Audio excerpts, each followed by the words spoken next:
Bienvenidos a Pira, un escenario para que conversaciones no tan cómodas comiencen a suceder mientras la ignorancia y el conocimiento se encuentran. Bienvenidos a a esta conversación con Leimer. Leimer está en Argentina, Buenos Aires. ¿Cómo estás?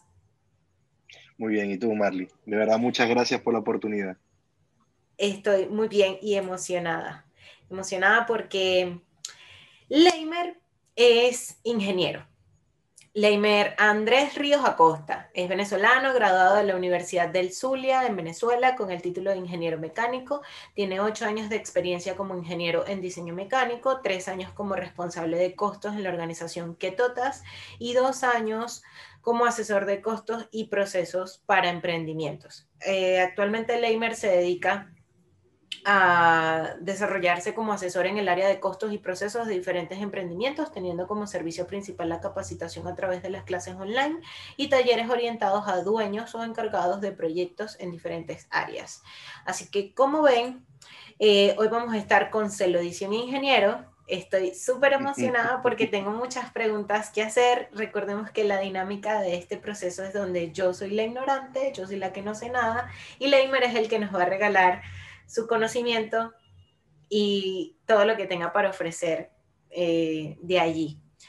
A ver, empecemos con esto. Vamos a tener 3 minutos para responder cada pregunta. Probablemente yo te voy a interrumpir par de veces con alguna cosita si nos sobra tiempo. La idea es que podamos disfrutar de esto y que las personas que están viendo el video pues se lleven la mayor cantidad de preguntas y respuestas alrededor del tema de costos. ¿Sí? Espectacular. Muy bien, arrancamos. Primera pregunta. ¿Cuáles crees que son los principales errores contra la salud financiera, Leimer?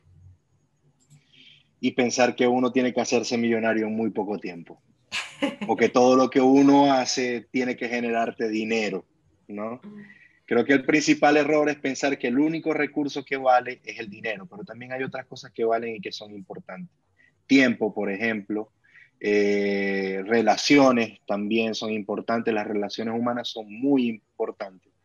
Y creo que si podemos, no sé, quizás hablar un poquito más acerca de eso, es que el dinero es una consecuencia. El dinero no es la causa, no es la razón por la que nosotros nos levantamos todos los días. Entonces, el principal error que tiene la gente a nivel financiero es pensar que el fin último de todo lo que hacemos es conseguir dinero. Y no, eso es una consecuencia por hacer bien y por hacer de manera, vamos a decir, eficiente y útil para otros las cosas que a nosotros nos gustan hacer. Eso por ahí. Magnífico. ¿Pudieses resumir qué son para ti las finanzas? Porque hablando ahora de salud financiera sería bueno decirle a la gente, bueno, pero ¿qué son las finanzas? Porque también a veces creemos que eso es pura platica. Claro. Mira, la finanza es cómo se maneja el dinero. Eso es, vamos a decir, la definición clásica. Pero para poder entender bien a qué uno se refiere con el tema de finanzas, quizás para que lo llevemos así al día a día. Nosotros como seres humanos somos un sistema, ¿verdad? Y como sistema nosotros tenemos capacidades motoras y capacidades mentales, ¿no? Pensamos de una manera y también nos movemos de una manera particular. Pero ninguno de esos dos sistemas, ni el mental ni el motor, pueden funcionar si no nos alimentamos de manera adecuada, si no ingerimos energía para poder transformarla y utilizarla en esa capacidad motora, en esa capacidad mental. Lionel Messi, el astro del fútbol, o Cristiano Ronaldo, son unos genios en el fútbol. Pero yo te apuesto que ellos pierden esas habilidades mentales y esas habilidades físicas si vos lo dejas ahí un mes sin comer. Y se pueden incluso morir. Entonces, la finanza en la vida del desarrollo de las personas viene a ser cómo nosotros gestionamos esos recursos, pero ya a nivel económico. Porque económicamente nosotros tenemos cierta actividad. Ahora, hay una parte específica de la economía que son las finanzas. Porque uno de los recursos, que vamos a estar claros, no te voy a decir que no es importante, porque el dinero es importante, es esa parte de la economía son las finanzas, que es como en el cuerpo humano, la nutrición. Entonces, las finanzas son cómo manejar esos recursos para poderlos transformar, ¿no? Y hacer las cosas que nosotros queremos hacer. Ok. Eso son las finanzas. Sí, una vez llegué a estar viéndome un curso sobre finanzas y la persona da una definición súper importante que conecta muy bien con todo lo que hace Cerebro Yo, porque explicaba que las finanzas era la forma en la que tú alcanzabas a hacer todo lo que querías hacer. Se nos acaba de acabar el tiempo, pero estoy segura que la siguiente pregunta nos va a dar más tela que cortar en ese sentido. ¿Sí? Dale. Pasemos, pasemos, pasemos. Igual Se, me dice si estoy siendo demasiado concreto, perdón por interrumpirte, pero me dice si estoy siendo demasiado concreto, porque a veces, o sea, uno como ingeniero hay cosas que a rajatabla. Ahora, si me decís que me ponga creativo, ahí abro la otra puertica y estiro un poquito más. No, mira que los cerebros ya son creativos en sí mismos, entonces más bien, mientras más concreto, mejor es como esto, aquí, centraos. A ver, Genial. esta pregunta, ¿se puede ahorrar con sueldo mínimo? Se puede ahorrar con sueldo mínimo y sí, sí se puede. No es fácil, no es fácil. Se necesita ayuda también, se necesita ayuda, se necesita ser creativo, sí, pero se puede. Porque fíjate que el hecho de poder tener plata de sobra depende de dos cosas. O hay dos, básicamente dos cosas que se pueden hacer. Vamos a ponerlo de esa manera.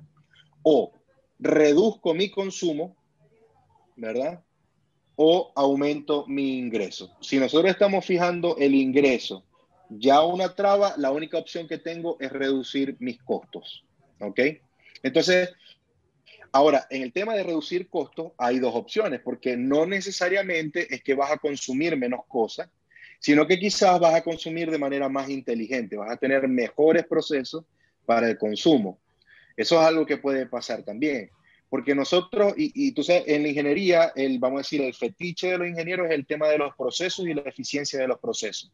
Entonces nosotros podemos, con la misma cantidad de recursos, digamos, la misma cantidad de dinero, hacer más cosas. Por ejemplo, nosotros podemos hacer compras más inteligentes de alimentos o incluso hacer actividades que a nosotros nos provean de ciertos recursos que no tengan que ver con dinero. Hacer otro tipo de intercambio, porque finalmente el dinero lo necesitamos para hacer un intercambio, pero vuelvo y repito, como lo dije en un principio, el dinero no es el único recurso, ¿verdad?, que existe. Y tampoco podemos pensar que es la finalidad de todo. Nosotros podemos hacer trabajo voluntario, que generalmente en estos trabajos voluntarios uno puede conseguir comida, consigues algún tipo de beneficio sin hablar de dinero, ¿no? A través del trabajo de voluntariado y ese tipo de cuestiones. O hay organizaciones que también dentro de las actividades que ellos ofrecen, ellos también te ofrecen algún tipo de beneficio que no tiene que ver con el dinero. Entonces, poder hacer ese tipo de actividades en las que nosotros podamos encontrar ese tipo de recursos, que ojo, otra cosa también puede ser, ¿no? Estar en ese tipo de actividades de voluntariado para conocer otras personas y a través de esas conexiones buscar mejor trabajo, ¿no? Porque al final del día todo eso está conectado. Entonces, esas son maneras que de repente nosotros tenemos para poder ahorrar con un salario mínimo. Eso sí, creo que lo más importante es que no nos quedemos ahí. Se nos acabaron los 3 minutos, pero yo necesito preguntarte algo, porque al principio tú Sí, decías, sí se puede, pero se necesita ayuda. Cuando te referías a ayuda, estabas hablando un poco con esto que cerraste, con lo que cerraste. sí, totalmente. Ok. Porque si nosotros nos aislamos, vamos a quedar ahí, incluso vamos a estar peor.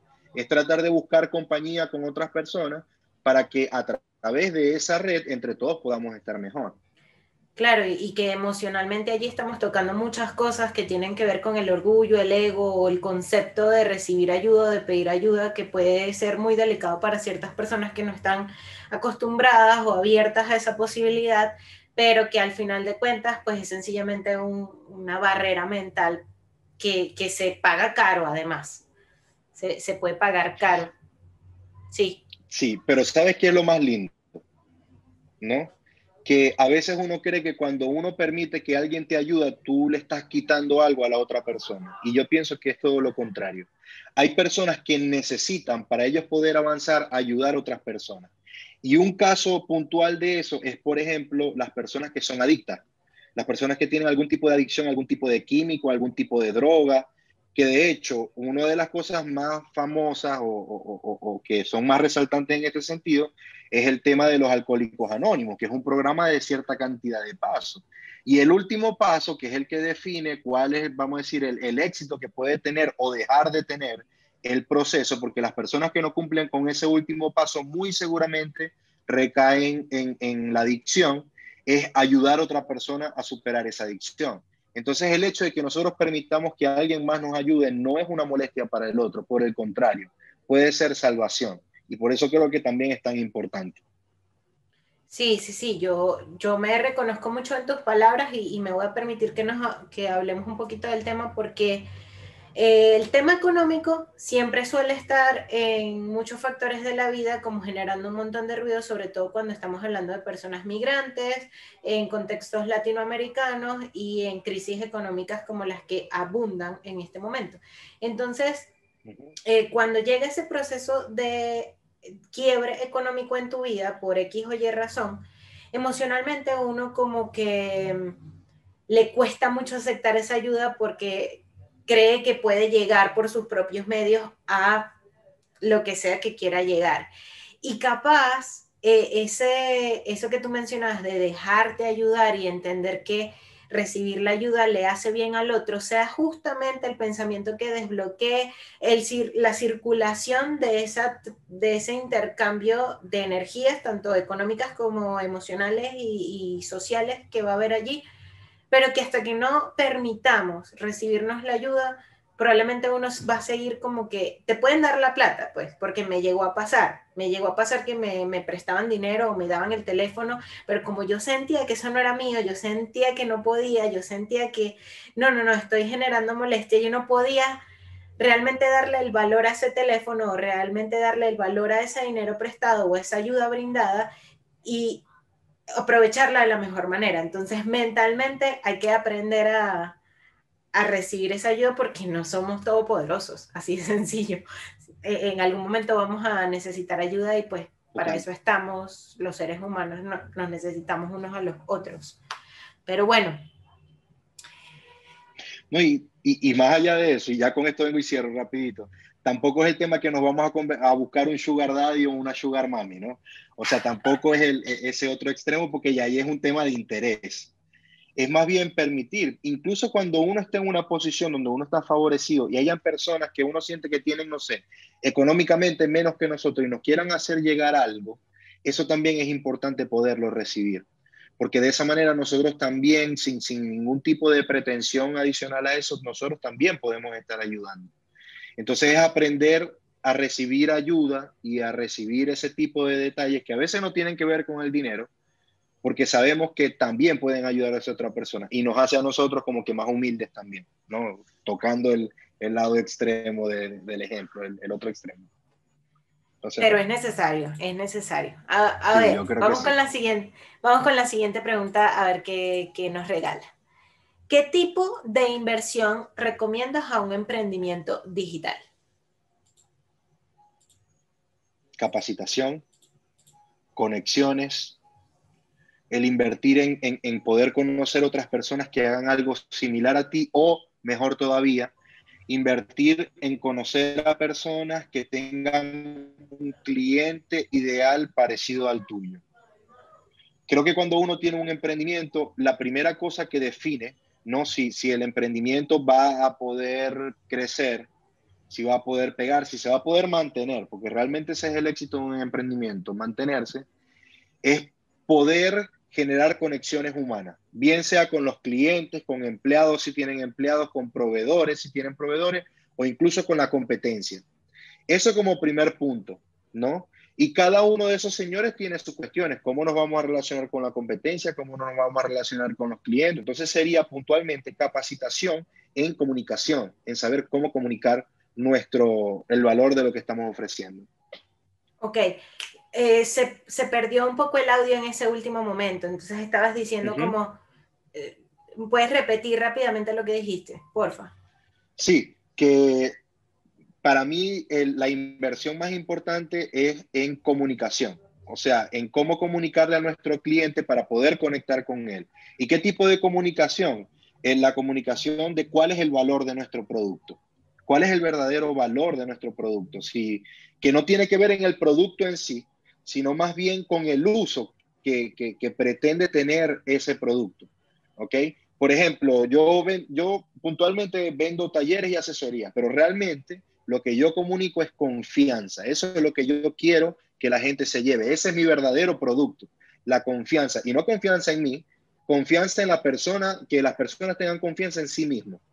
Entonces, ustedes, mi recomendación para todos los emprendedores es que inviertan en aprender a comunicar o gente que los ayude a comunicar el valor que tiene ese producto. Uno ve las publicidades de grandes marcas y siempre es el tipo que uno admira en situación de uso de eso, porque te está diciendo cuál es el valor que tiene, cuál es la confianza que le aporta, cuál es la ayuda que le está brindando y ese tipo de mensaje. No es el producto en sí, sino lo que significa y qué es lo que te está vendiendo. Por ejemplo, Gucci, no sé, te vende lujo, te vende elegancia, ese tipo de cuestiones. Y traten de verlo de esa manera, porque eso es lo que al final va a definir el verdadero éxito que puede tener un producto de tu emprendimiento. Porque si es por precio, siempre hay un chino más barato. Sí, no, igual de eso que estás diciendo es súper importante, se nos acaba de acabar el tiempo, pero es súper importante recalcar que muchos de los emprendimientos que están surgiendo a veces no tienen ni idea de cuál es el valor que entregan a la otra persona, porque evidentemente es la primera vez que se está haciendo algo, es la primera vez que se está explorando cierta actividad que la persona esté desarrollando, entonces es normal que la persona al principio no sepa cómo comunicarlo, pero si nos quedamos en la mente con esa idea de que ha estado masificando el mercadeo de la propuesta de valor y todo este montón de cosas en teoría que parecen muy fáciles y es como que te vas a sentar y vas a descubrir de la noche a la mañana tu propuesta de valor. No, está en poder escuchar y tener una relación directa humana, que es lo que has estado mencionando con la persona que te consume, que trabaja contigo o que está a tu alrededor, para poder entender qué palabras lleva ese valor, porque a veces no es tan fácil descubrirlo. Total, claro. Sí, por eso, la conexión. Aprender a comunicarse para establecer esa conexión y mediante eso ver cuál es aprender a comunicar cuál es el valor que le dan tus clientes, pero que también tú quieres ofrecer. Poder pulir esa relación porque es de los dos lados, no es solamente de nosotros. Que a veces subestimamos el tema del valor porque creemos que es sencillamente palabras, labia o publicidad y no nos damos cuenta que ese valor comunicado, bien comunicado, representa el puente que hace que el intercambio monetario suceda, que es economía, finalmente. Sí, es que el dinero, la función que viene a cumplir es facilitar el intercambio, para que tú no tengas que ver si la otra persona está dispuesta a recibir o no. Porque, ajá, si yo lo que tengo es una vaca, la vaca puede costar mucho, pero si vos me querés vender un celular y yo lo que tengo es la vaca, vos me decís, pero ¿qué voy a hacer yo con la vaca? Entonces no tiene ningún tipo de valor para mí eso. Entonces yo utilizo el dinero para que, yo tengo muchas otras mercancías que te podrían interesar, pero uso el dinero para que facilite ese intercambio. Pero finalmente, ¿qué es lo que realmente se está haciendo? Que hay una compensación, hay un intercambio porque tú me das algo de valor y yo te doy algo a ti que tú puedes generar valor con eso. Porque al final eso es lo que se está buscando, ¿no? Y por eso es tan importante este tema de poder definir, a ver, y yo siempre hablo de esto, de lo que es la calidad. Porque cuando yo hablo de calidad y hablo de cosas subjetivas, yo realmente no estoy definiendo la calidad. La calidad es algo que es objetivo. ¿Por qué? Porque depende de los requisitos que coloque la persona que va a utilizar esa mercancía. Y esto también lo hablo siempre porque esto no es una opinión mía, esto lo define, mira, la norma ISO 9000, que a lo mejor aquí nadie sabe qué, pero la norma ISO 9000 es la que define la calidad a nivel mundial. Eso en ingeniería es, vamos a decir, el pan diario. Y Google es un con dolor de eso. cabeza a veces, pero te mantiene el foco de saber de que todas las cosas que tú estás haciendo tienen que ir orientadas a cumplir una función. Y en la medida que cumplan de mejor manera esa función, son de mayor calidad. Entonces, si yo hago un dibujo, ¿verdad? Que vamos a decir, va a ser transmitido en una pantalla y que esa pantalla solamente tiene capacidad de blanco y negro, si yo le agrego color en mi diseño, eso finalmente no va a afectar en el producto final. Entonces uno cree que se le está comiendo porque le está agregando color y realmente se va a transmitir en algo que no va a poder, vamos a decir, apreciar ese color. Entonces no le estás agregando calidad, estás perdiendo tiempo y estás consumiendo recursos y estás haciendo tu producto menos rentable. Entonces eso es lo que es la calidad, poder identificar cuáles son esos requisitos y nosotros orientar nuestras cosas hacia eso. Ahí hay un montón de gente pelando bola en el ejercicio de la calidad, pero no porque no sean de calidad sus productos, sino porque pierden un montón de recursos en tiempo, agregando y agregando cosas que no van para el baile. Pero a ver, dejemos que la siguiente pregunta nos regale el tema de conversación. A ver, ¿cómo medir el riesgo al emprender?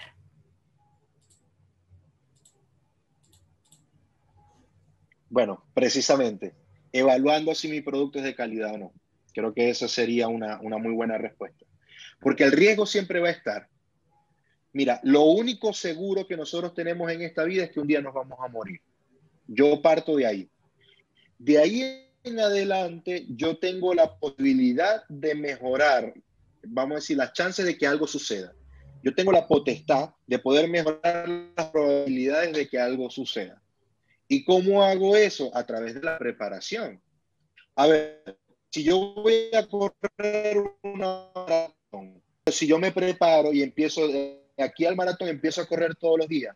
Si yo empiezo a correr, yo aumento las posibilidades. Ah, ya va. Pero es que si yo vengo y me empiezo a pegar con una persona que ya hace un montón de maratones y él me empieza a entrenar a mí porque es amigo mío, mejoro más las posibilidades. Y si yo empiezo a leer sobre qué cosas puedo hacer a nivel mental para mantenerme enfocado durante el maratón y además tengo a mi amigo que me entrena y además salgo todos los días a entrenar, bueno, son cosas que incrementan la posibilidad de disminuir el riesgo de que no pueda terminar el maratón. Igual pasa en los negocios. En los negocios pasa que en la medida que yo pueda leer casos de personas que hicieron cosas que yo quiero hacer, cómo ellos llegaron hasta allá, cómo yo entonces puedo repetir eso y que también me permita la posibilidad de entender de que a veces me voy a equivocar. Bueno, entonces lo hago. Y otra cosa muy importante que creo que también viene de este mismo ejemplo es que no tratemos de aprender a correr un maratón de la noche a la mañana, o sea, durante la noche. No, esto es un proceso que es de poquito en poquito. Entonces, quiero aprender, no sé, mi meta es, no sé, grabar un video musical. Bueno, no voy a comenzar grabando un video musical, empiezo grabando partes cortitas, a lo mejor tomando fotos, aprendiendo a editar un audio, cosas pequeñas, permitirme equivocarme, pero me equivoco en cosas chiquiticas para tener micro errores, pero también micro, vamos a decir, como ganadas, ¿no? Micro ganadas.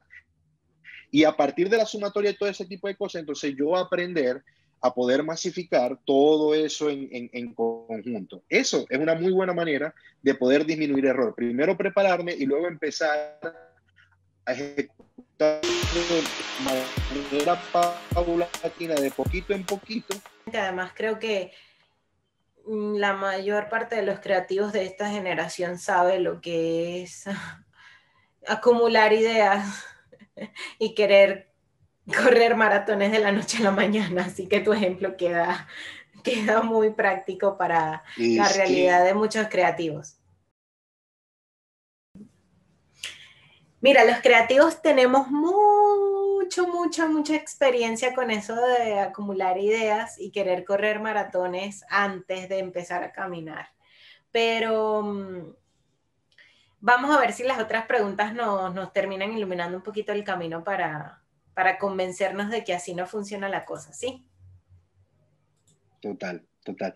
Mira, A ver, vámonos. Isabel, que eso, Dime. dale, tranquila, tranquila. Eso seguro viene en el desarrollo y lo digo ahí, tranquilo. Vámonos al colegio, a la escuela. ¿Cómo deberíamos aprender matemáticas? Ah, mira, muy interesante esa pregunta. Porque fíjate que yo considero que hacen las cosas al revés. No, a uno le enseñan matemática y eso parece un tormento. Porque primero te enseñan la teoría y después por ahí medio te hablan de cómo se puede utilizar eso, ¿no? Entonces uno sale de bachillerato pensando que uno nunca en su vida va a hacer una ecuación o a utilizar una función, ¿no? ¿Por qué? Porque te enseñan es qué es una función y no para qué se usa. Y esto es una cuestión que yo siempre he venido comentando, yo soy como activista de esto, ¿no? Porque la realidad es que se aborda desde un pensamiento que a mí me parece que no va con la matemática. La matemática en sí es un lenguaje, y yo creo que es un lenguaje muy lindo porque es un lenguaje que se desarrolla y se aprende con un pensamiento abductivo, que es diferente con el que se enseña. A uno le quieren enseñar la matemática a través de un modelo de pensamiento deductivo. ¿Que ¿Cuál es la diferencia? Bueno, el deductivo es que, bueno, yo entiendo que dos, y si hay otros dos, entonces si yo voy a juntar esas dos cuestiones, ¿cuánto me va a dar? Cuatro. Bueno, esa es la deducción, porque si yo tengo un saco de caraotas negras y un saco de caraotas blancas, ¿de qué color va a ser la combinación? Y voy a tener blanco y negro dentro del saco, porque van a haber caraotas de varios colores. Eso es un pensamiento deductivo. Pero el pensamiento abductivo es mucho más amplio, porque el pensamiento abductivo parte de la solución y más bien trata de buscar las causas que culminaron en esto y te da mayor amplitud. Por ejemplo, si yo siento a 500 niñitos, ¿no? Y que me digan cuánto es 2 más 2, todo el mundo tiene que decir 4. Entonces, el que se equivoque con 4, listo. O sea, no, lo hiciste mal. Si no pusiste 4, está todo mal. Pero ¿realmente le estás enseñando matemática o a simplemente a deducir que por los números que están vas a obtener un resultado? Ok, le estás enseñando eso, pero ¿cómo funciona la vida real?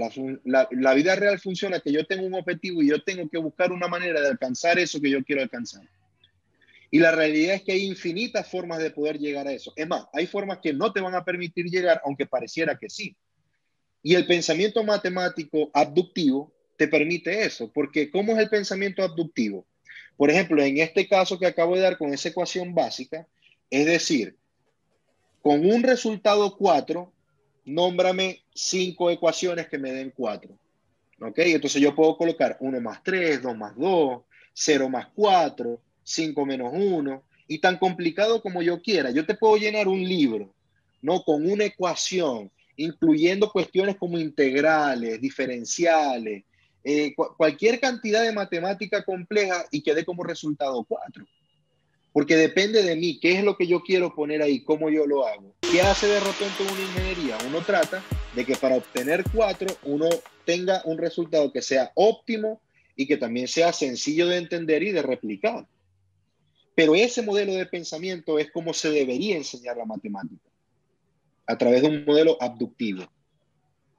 Se nos acabaron los 3 minutos, pero me gustaría agregar que en mi experiencia conviviendo con personas que no siempre están tan cercanas a los números, y yo a veces también me quedo como que es esto, a veces las palabras que se utilizan alrededor del trabajo matemático hacen que el cerebro de una vez se cierre y es como que, ¿qué es abductivo? No, yo no entiendo eso. Y ¡pum! Bloqueé toda la información que vino después de abductivo y es como que, epa, ya va. O sea, trata de seguir escuchando a pesar de que esa palabra en específico no la entiendes. Y creo que eso es en líneas generales lo que suele suceder con los números porque son códigos y no sabes exactamente qué representa un 4.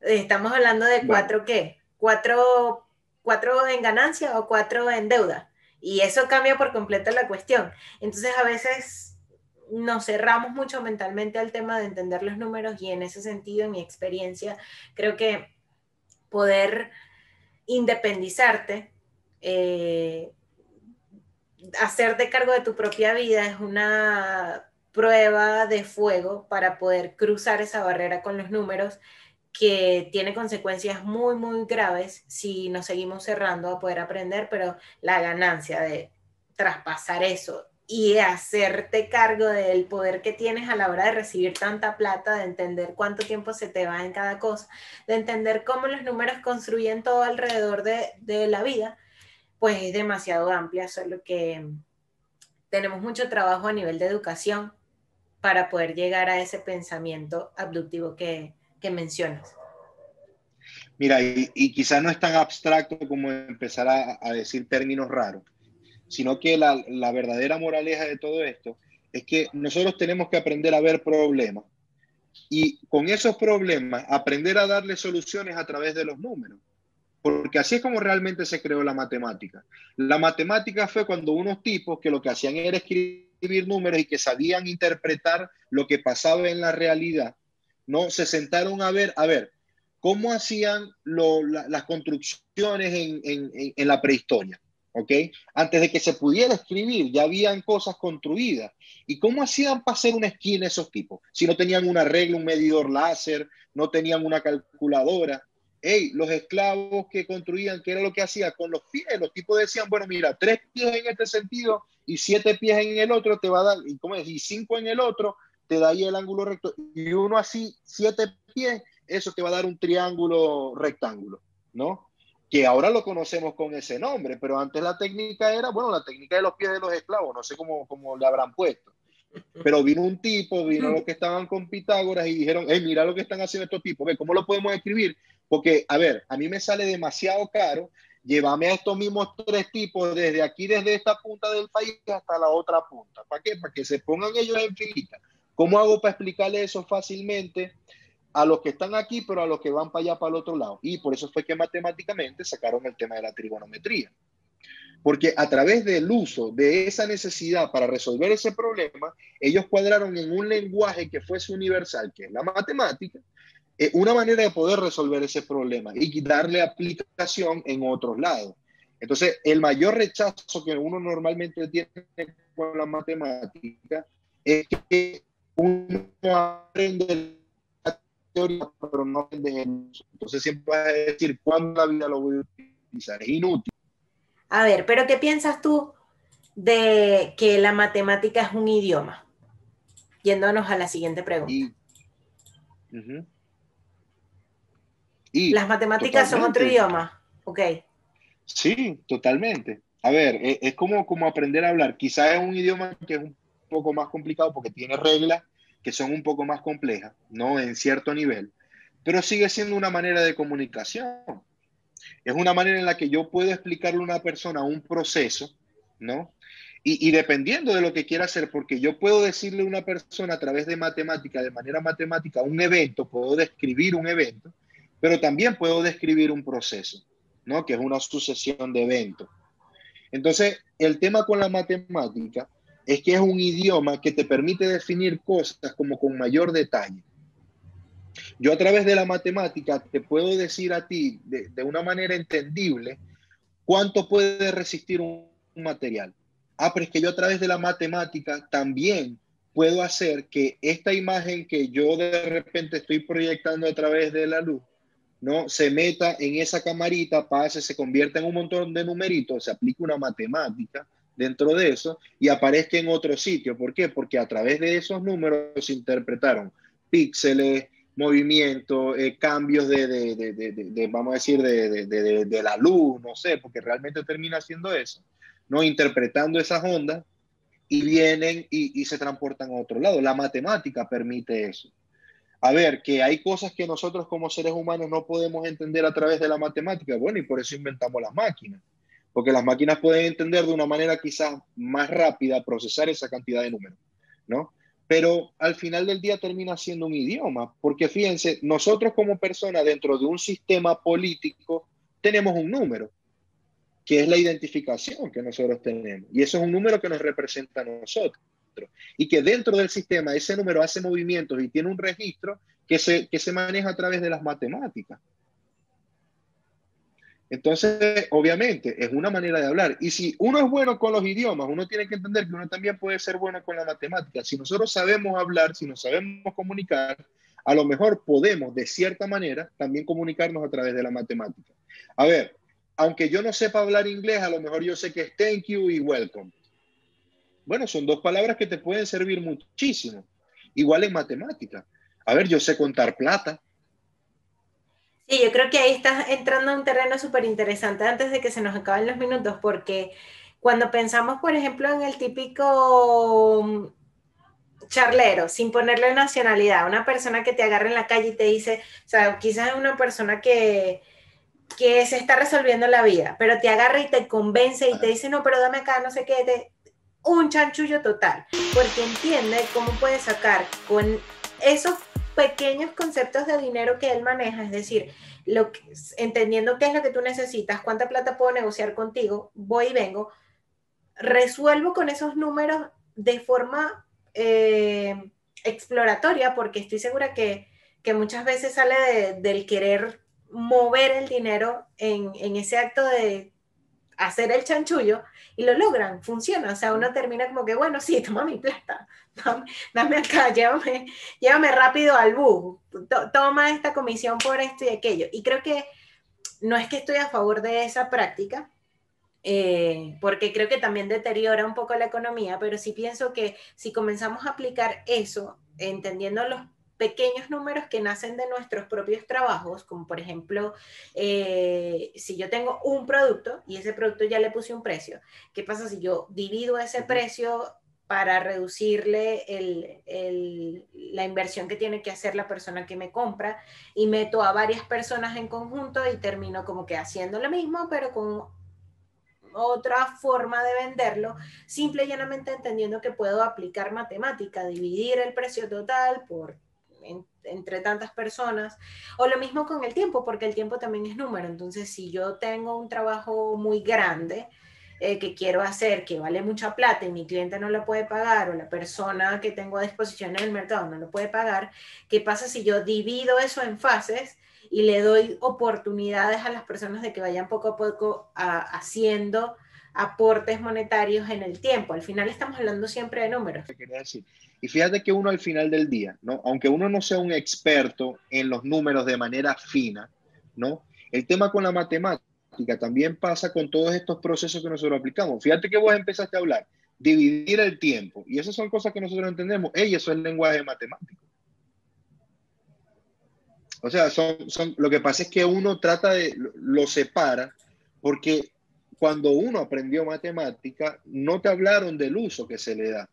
Porque quizás lo importante no es ni el 4 ni el más, ni tal, sino la relación entre esos elementos, ¿no? Claro. Como yo a través de la unión de varias cosas puedo obtener un resultado diferente, ¿no? Y cómo a través de la distribución de esas cosas que ya yo tengo, yo entonces puedo componer el mismo resultado final.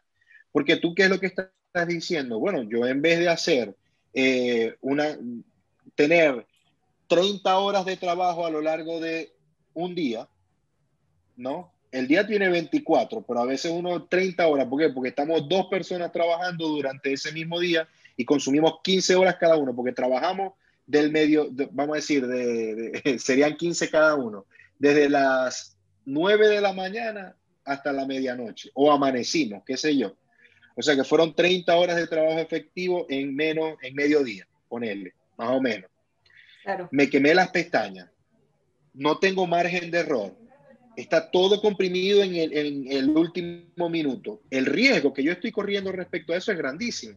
Ah, pero si yo más bien yo he venido trabajando durante un mes, no 30 días, yo trabajé media hora o una hora yo, una hora el siguiente día mi compañero. Fueron las mismas 30 horas, pero tuvimos chance de poder desarrollar eso de una manera escalonada y reduciendo el riesgo, porque lo que hacía uno lo evaluaba el otro y trabajaba para seguir adelante. Y después yo veía lo que hizo el otro. O sea, es un trabajo iterativo, ¿no? O sea, primero yo, después vos, y después revisamos y volvemos a ver y volvemos a hacer y fue la misma cantidad de tiempo. Pero como la dividí, bueno, entonces reduzco el riesgo. ¿Por qué? Porque voy evaluando lo que voy haciendo, voy trabajando un ritmo que me permite tener mayor claridad de mente. Hey, y todo esto que estamos hablando, estamos utilizando lenguaje matemático y estamos utilizando la misma lógica que aprendimos a través de la matemática, solamente que no nos damos cuenta y no lo apreciamos. ¿Por qué? Porque a nosotros nunca nos enseñaron que eso estaba conectado. Y al no Sí. saber que estaba conectado, nosotros no podemos avanzar y tener mayor profundidad sobre eso y tener mayor control. Porque ahí es en donde está la pérdida que de repente estamos teniendo. ¿Cómo afecta el cambio en el dinero? ¿Cómo afecta el cambio en el dinero? A ver, ¿en qué sentido? A ver. Eh, ¿cómo puede una persona aprovechar el ejercicio del cambio del país en donde está, del cambio de las monedas, del cambio en general, para empoderarse o apropiarse de ese dinero al que puede acceder? Bueno, fíjate que el tema con el dinero, ahorita hay un boom, ¿no? En lo que es este tema del trading, por poner un ejemplo. Que el trading hay dos cosas que de repente puede aprovechar, ¿no? Una de las cosas que aprovecha es de repente un desbalance o un micro desbalance en lo que es el valor de alguna mercancía, bien sea una moneda o bien sea alguna compañía, etcétera. Otra cosa también es acompañar y apoyar las compañías. Entonces, en español, en cristiano. Cuando nosotros estamos ejecutando algún tipo de actividad, ¿no? O cuando nosotros estamos en un proceso de cambio, porque cambiamos de mercado, cambiamos de país, cambiamos de cliente, cambiamos de cuestión, cosas que nosotros podemos aprovechar, se puede dinero, tenemos la posibilidad de aprovechar ese cambio para obtener algún tipo de beneficio, cosa de que, no sé, el dólar aumentó, entonces yo guardé el dólar esperando a aumentar y luego yo lo vendí y recibí más de esa otra moneda que ahora el dólar me aporta más moneda de eso. Eso es una cuestión. Pero yo pienso que el tema con la generación de cambio, ¿no? La generación de cambio puede ser una generación de valor extra que nosotros podemos aportar con las actividades que nosotros estamos haciendo y parte de ese valor extra puede ser dinero. Parte de ese valor extra puede ser dinero. Entonces, las oportunidades o las situaciones de cambio también se podrían ver como una oportunidad de generar un valor extra. ¿Ok? Aprender algo nuevo, convivir con personas nuevas y obviamente generar también dinero de una manera más eficiente o a través de ese mismo cambio, de la experiencia y de lo adquirido de ese cambio. Convertirlo, no sé, y crear algo que te ayude a generar ese mayor valor, que puede ser un valor económico. Sí, es que de hecho, si comenzamos a hablar un poco de criptomonedas o otros formatos de pagos digitales, cuando la moneda del país en donde uno está ya no funciona y te abres a otros mercados o te abres a otras posibilidades de intercambio monetario, estamos hablando de que entonces tu negocio ve la posibilidad de desarrollarse digitalmente, porque entonces tienes que crear una infraestructura digital que te permita recibir pagos por otro medio, por PayPal, por, eh, criptomonedas, crearte plataformas o cuentas en plataformas como Patreon. Entonces, todas estas cosas que te dan otra Y opción. eso te abre mercados también.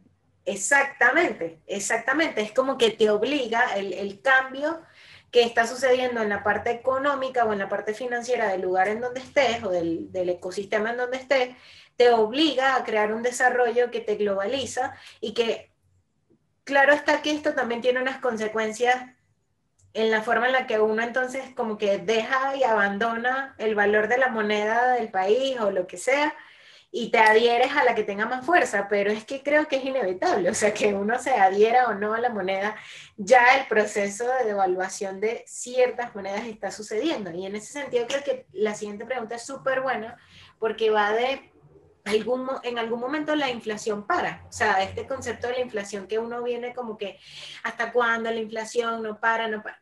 Explícame, ¿la inflación para o no para?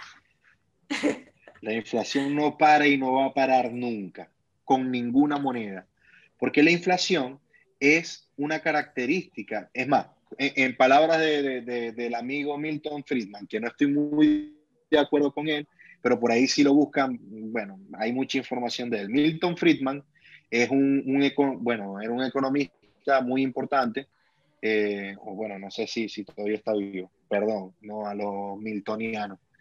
Pero él dice que la inflación es un fenómeno monetario.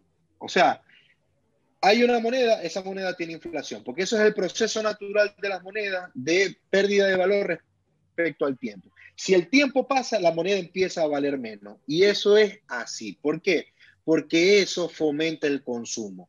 ¿Cuál es el problema y cuándo nos pega? Cuando esa inflación es muy grande. Por ejemplo, Venezuela, acá en Argentina, ¿verdad? Que es un proceso que es voraz, porque cosas hacen que las cosas cambien mes a mes el precio. Y obviamente eso desespera a uno. En cuestiones como, por ejemplo, Estados Unidos. En Estados Unidos la moneda es más fuerte, pero ¿por qué es más fuerte? Bueno, porque la inflación es más bajita. Y a lo mejor nosotros en nuestro tiempo de vida no vamos a ver el cambio de precio de las cosas. Pero sabéis que a veces sí. Por ejemplo, un ejemplo clásico que yo siempre le pongo a la gente es el iPhone. El iPhone cuando salió valía $650, ¿no? El iPhone 1, que era el modelo estándar. Hoy, no, el modelo estándar es el iPhone 12. ¿Y el iPhone 12 cuánto cuesta? El modelo estándar, $800. Lo que vale menos es el dólar. Si tú incluyes el proceso de inflación que ha sufrido Estados Unidos desde el 2005-2007, que fue que salió el iPhone, hasta 2020, te vas a dar cuenta que el valor actual del iPhone, de lo que antes era 650, hoy es 800. Y no es que el iPhone es más caro, el iPhone más nuevo sigue valiendo lo mismo. Lo que vale menos es el dólar. Entonces uno se refugia en ese tipo de monedas porque, ¿por qué? Porque te da más seguridad, porque va a perder menor valor respecto al tiempo. Pero si nosotros creemos que la moneda vale más, no, estamos equivocados. Y eso es un error muy común también. La gente no entiende que la inflación es un proceso natural de la moneda. Porque vamos a decir, y ahí es en donde viene lo importante que conecta con lo anterior. Uno tiene que saber para qué está utilizando esa moneda. A ver, yo sé que los cuchillos son para cortar y que los tenedores son para, vamos a decir, atravesar y sujetar y que yo lo pueda mover ese alimento. Bueno, igual es con las monedas. Hay monedas que son para ahorrar, hay monedas que son para usarlas en el día a día y hay monedas que son, bueno, no sé, para lo que ustedes quieran. ¿Ok? El tema de las criptomonedas, del dólar, del peso, del bolívar, de lo que sea. Hay que identificar y darle un uso particular a cada una porque tienen su forma. ¿Ok? Bien sea por cuestiones legales o por cuestiones de estrategia. Sí, y en ese sentido, como para cerrarlo ahí, si no estamos nada claros del tiempo que estamos transcurriendo a nivel histórico, o sea, ya no estamos hablando como del tiempo de nuestro proyecto, del tiempo de nosotros como humanos, sino del tiempo en medio de la historia de la humanidad, también pudiese costarnos ver qué tipo de moneda utilizar, sobre todo cuando culturalmente estamos muy empapados de un solo ecosistema. Como que no hemos viajado mucho, no nos culturizamos de otros países o de otras formas financieras existentes en otros lados del mundo. Entonces eso también se convierte en sesgos que nos hace como entender el valor del dinero desde una moneda que quizás globalmente no, no tiene mucho peso. Leimer, ¿me escuchas? Ok, ahí estamos, ¿sí? Sí, perfectamente. ¿Cuáles son las Sí, peores sí. decisiones que has visto tomar con respecto al dinero?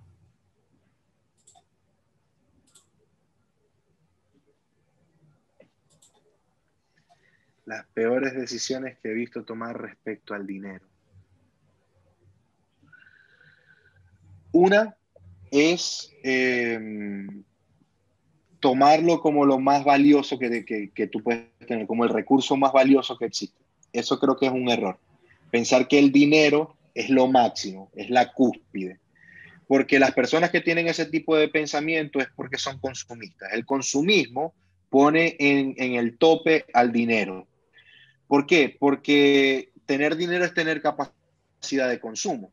Entonces, si nosotros vemos y somos capaces de incluso traspasar las barreras morales y éticas que nosotros tenemos simplemente por conseguir dinero, ahí hay un problema.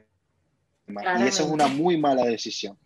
Fíjense que, fíjense que es tan poderoso, ¿no? Esta creencia de que el dinero es lo máximo y a veces nosotros ni nos damos cuenta que uno llega a ver con buenos ojos o incluso a ver como un modelo a seguir a gente que hizo mucho mal simplemente porque acumuló mucho dinero o porque nos regaló dinero.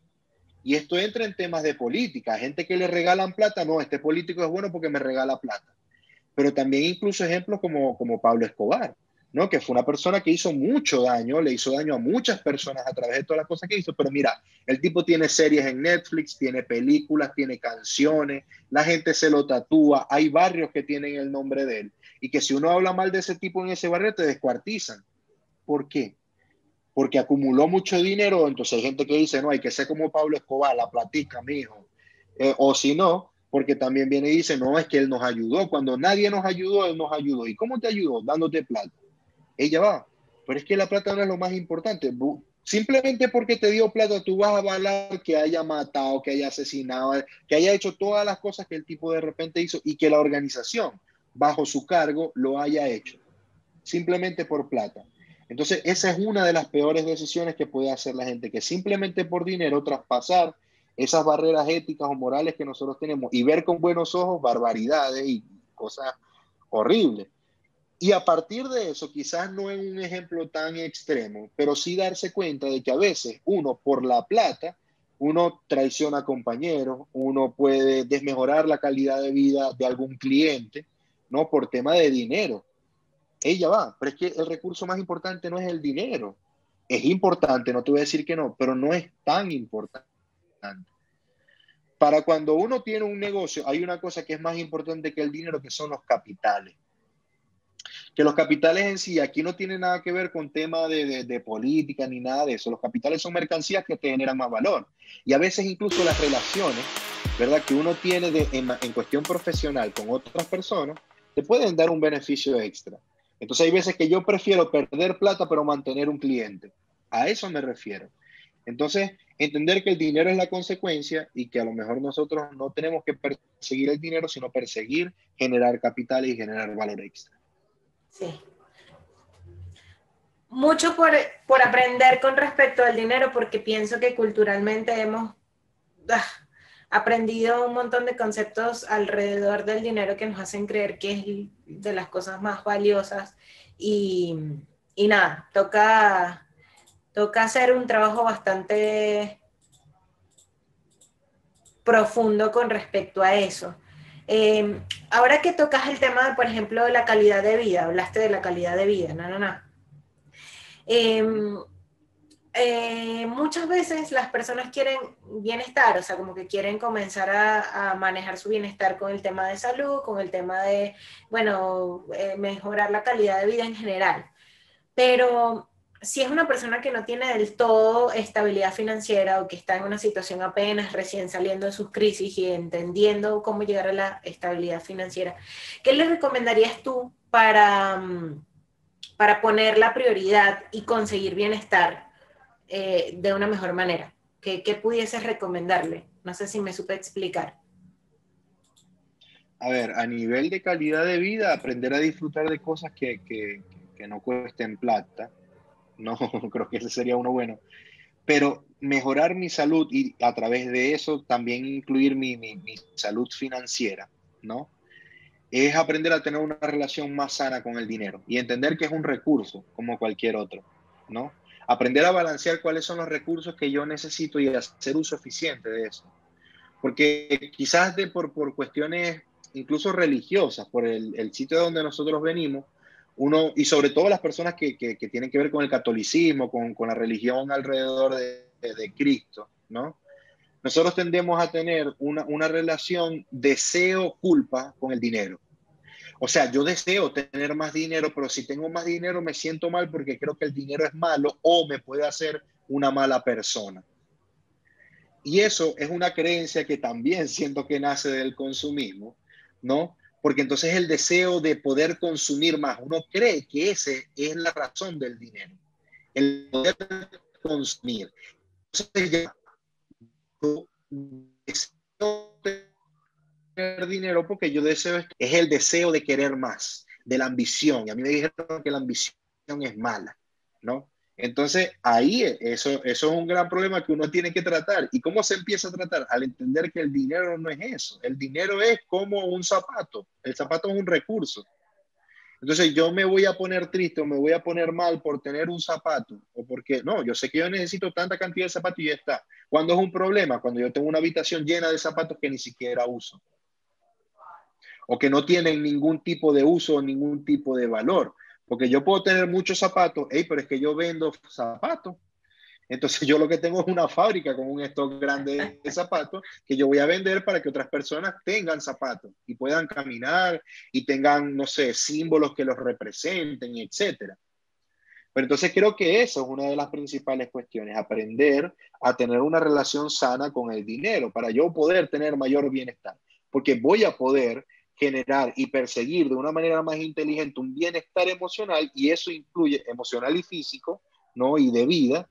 Y eso incluye también obtener recursos de manera más eficiente y más recursos sin tener culpa, porque Uy. entiendo que no es eso que a mí me enseñaron que era.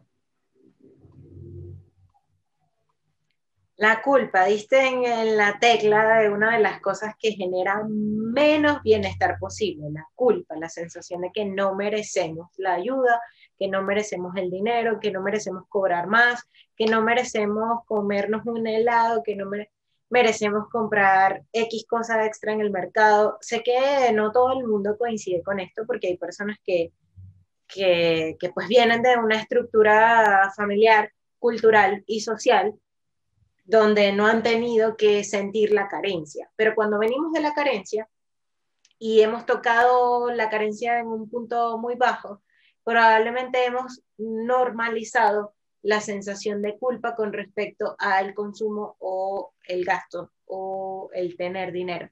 Y no, sin intenciones de que nos alarguemos en este punto, solamente quisiera recalcar que desde mi punto de vista esto tiene una relación directa con la forma en la que somos capaces de cobrar, emprender, trabajar y ser productivos. Y es súper fundamental que reflexionemos sobre el tema porque si no, la culpa nos va a llevar de un trabajo a otro, cobrando mal siempre, o sea, vamos a morir fácilmente desde la carencia y nada nos los va a impedir porque hemos visto que la pobreza y la carencia es rentable a nivel político y social. Así que mucho que trabajar, mucho que trabajar. Y la una para la culpa del dinero es la capacitación, o sea, es la confianza realmente. ¿Y qué tipo de confianza? De que tu negocio, tu proyecto realmente puede generar valor. Y a través de ese valor que está generando, tú vas a tener la confianza de decir, hey, yo ni te estoy robando, ni estoy regalando mi trabajo, estoy cobrando lo justo por lo que yo necesito y por lo que espero para hacer crecer mi negocio. ¿Cómo amortiguar las consecuencias del 2020? ¿Cómo amortiguo las consecuencias del 2020? A ver, te voy a decir lo que yo hago, ¿no? Les voy a decir aquí lo que yo trato de hacer. Aprovechar este tiempo, ¿no? Que nos están regalando de, vamos a decir, de introspección para yo trabajar cosas internas, ¿no? Y poder compartirlas. Creo que eso es la manera de poder sobrellevar esto, porque todos los años van a tener sus consecuencias. Uno también lo puede ver como una oportunidad, porque es lo que hablamos hace un rato del tema de los cambios.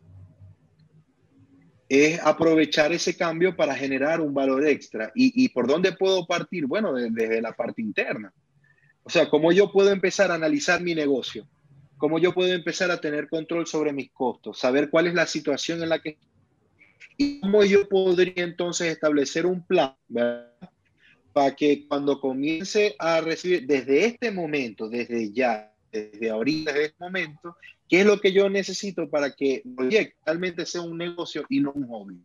Y no sea un círculo vicioso de cavar y estar a mayor profundidad.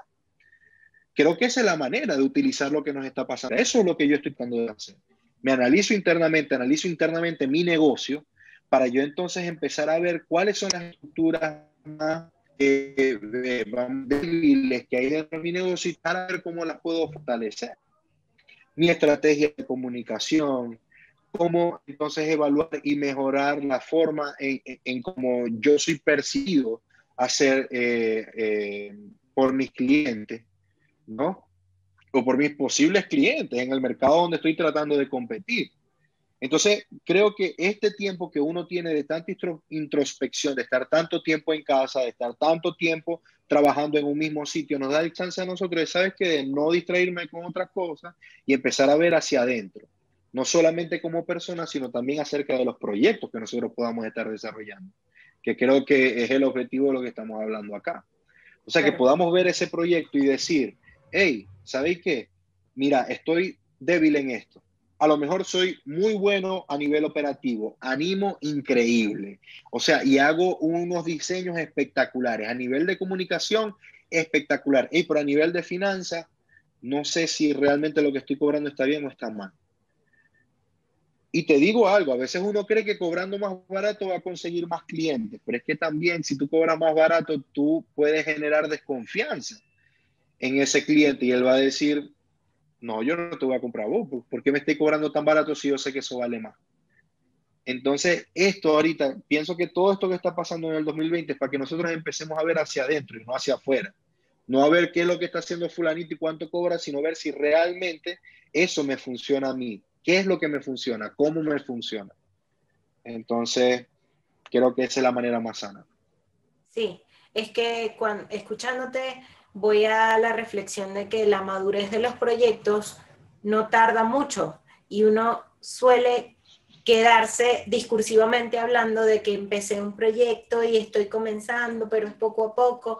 Cuando vengas a ver, cuando uno hace, los resultados te llegan, o sea, si hay calidad y si hay talento y hay luz allí o hay al menos una necesidad, así sea un proyecto que esté muy, muy, muy en pañales, si hay la necesidad, eso va a dar resultados. Pero nos cuesta mucho creer que los resultados están allí y que la escalera está lista de nada más que uno suba. Y por más que uno esté cansado, la escalera va a estar allí, hermano, dele pues. O sea, es que ya, para arriba, Claro. dele, para arriba que ya la escalera se abrió. Y siento que hay muchas personas que ya tienen el talento, que han mirado hacia adentro, que tienen como un montón de cosas visualizadas dentro del proyecto, pero que a nivel operativo, desde el punto de vista administrativo, no tanto como creativo o de desarrollo, sino desde el punto de vista Ujú. administrativo, cuando nos toca como que ponerle lo formal a eso, nos cuesta un montón porque pues obviamente son responsabilidades que uno tiene que asumir de un día para otro cuando te das cuenta. Es como que, ya, Claro, ya, ya, sí, sí, totalmente. es en serio. ¿Qué pasa el doble? Y no, no hay doble. ¿Qué le aconsejas a las familias en países en crisis? Que no se queden con un solo ingreso, que siempre busquen tener varias opciones y que si dentro de esas opciones pueden encontrar cosas que no dependan o que estén fuera del país donde están, mucho mejor, ¿no?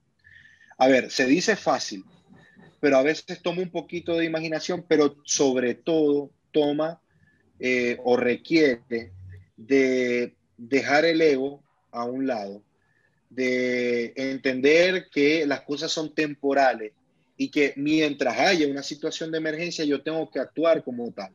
Yo cuando llegué acá en Argentina, los primeros 8 meses, yo trabajé en el área de gastronomía cuando nunca en mi vida lo había hecho.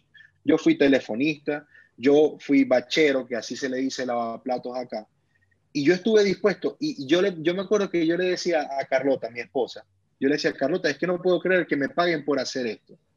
Y otra cosa que yo también venía y pensaba era que qué lindo es poder aplicar la ingeniería en todo esto que yo estoy haciendo, porque yo lavaba platos y yo sentía que me aplicaba la ingeniería. ¿Por qué?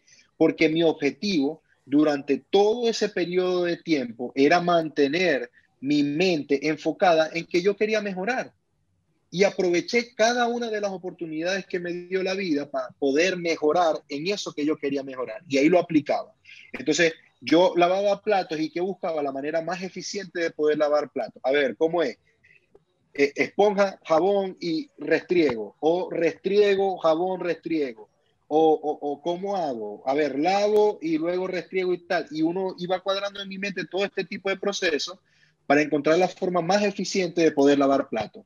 Al momento de atender teléfono, bueno, ¿cómo me sirve más? le digo a la persona y después de que me dice anoto o voy anotando mientras me va diciendo las cosas. Y si se equivoca, ¿qué me sirve más? ¿Tachar y volver a escribir o esperar a que me diga las cosas? Todo eso lo probé porque me di el chance de que poquito a poquito yo podía ir probando cosas nuevas. Si no funcionaban, me devolvía y me iba para el otro lado, y así iba recorriendo un camino que una vez construido, ya entonces era un verdugo atendiendo teléfono. Es más, conseguí varios trabajos después dentro de la misma gastronomía con mejor pago. ¿Por qué? Porque sabía atender de manera más eficiente. Me especialicé de cierta manera en esas cosas que quería mejorar, y a través de eso también pude conocer cómo funcionaban los negocios argentinos desde adentro. Y una vez que empecé a trabajar en ingeniería y luego en el área de asesoría, entonces yo ya sabía cómo era que se manejaba el trabajo acá en Argentina. Y eso me permitió también ver cómo funcionaban los trabajos y vamos a decir el mercado de otros países, como Chile, como Venezuela, en la realidad bizarra que tiene ahorita, Colombia, Miami, la Florida en general, Texas, España, que son sitios con los que he tenido acceso. Pero gracias a que llegué a eso, gracias a que cuando yo me ponía a lavar platos, yo me ponía a pensar, bueno, ¿cómo puedo hacer esto de manera más eficiente? ¿Cómo influye esto dentro de los costos? ¿Qué importancia tiene lavar platos? ¿No? Todo ese tipo de cosas ocurrían dentro de mi mente porque yo aproveché esas oportunidades. Y no solamente hacía eso.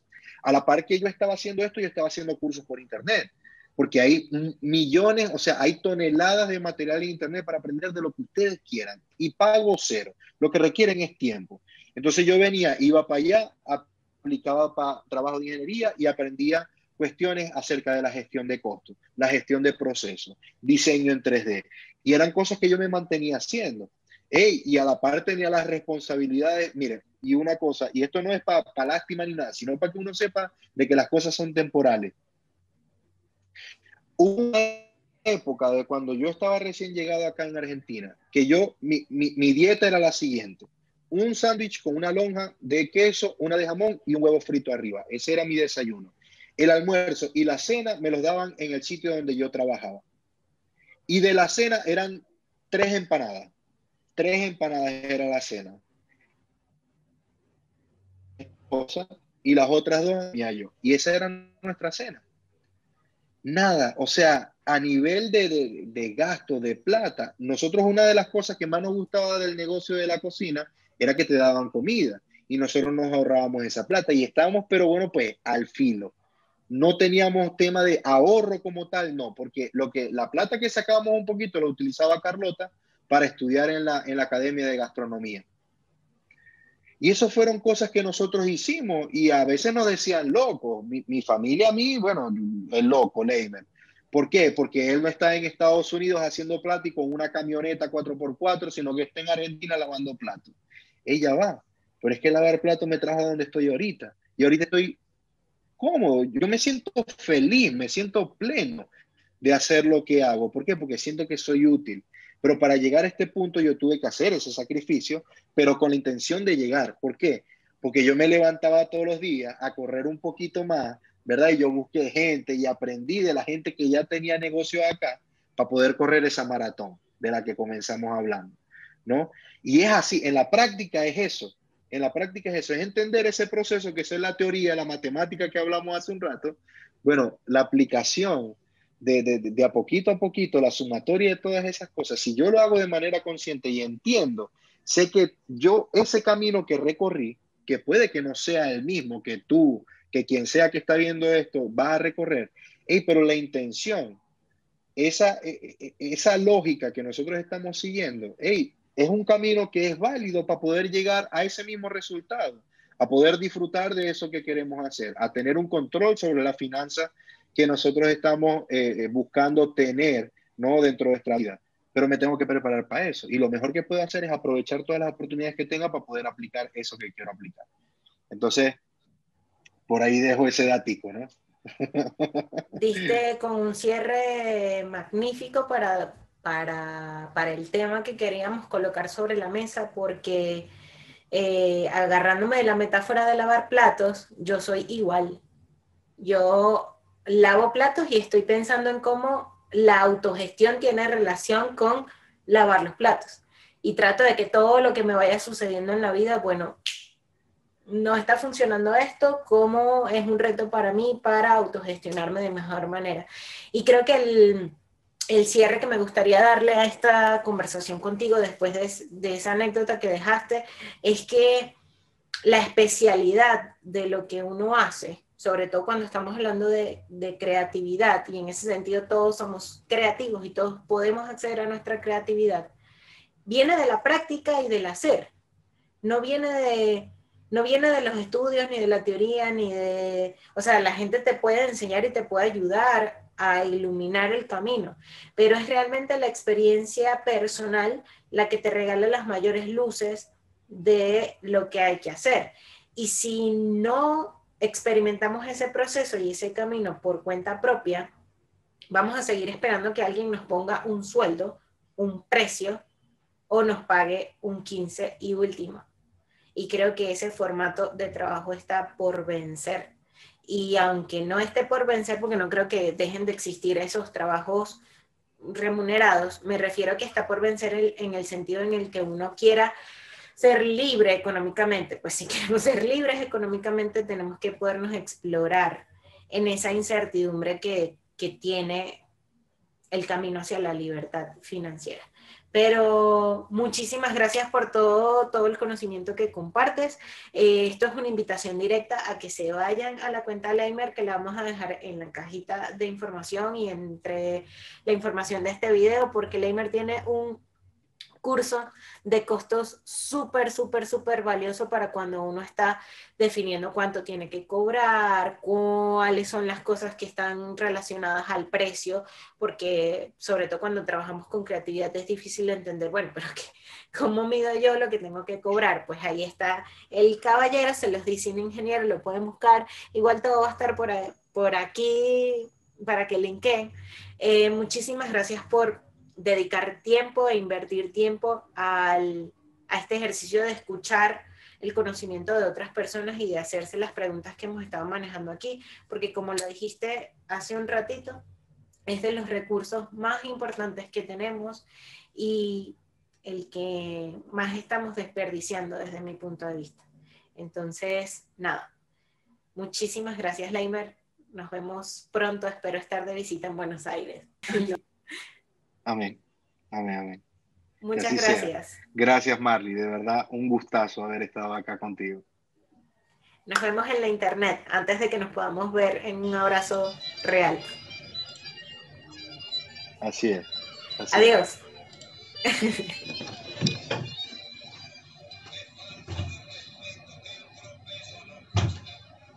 Sí, ya. Voy a grabar ya. Ay, sí, no.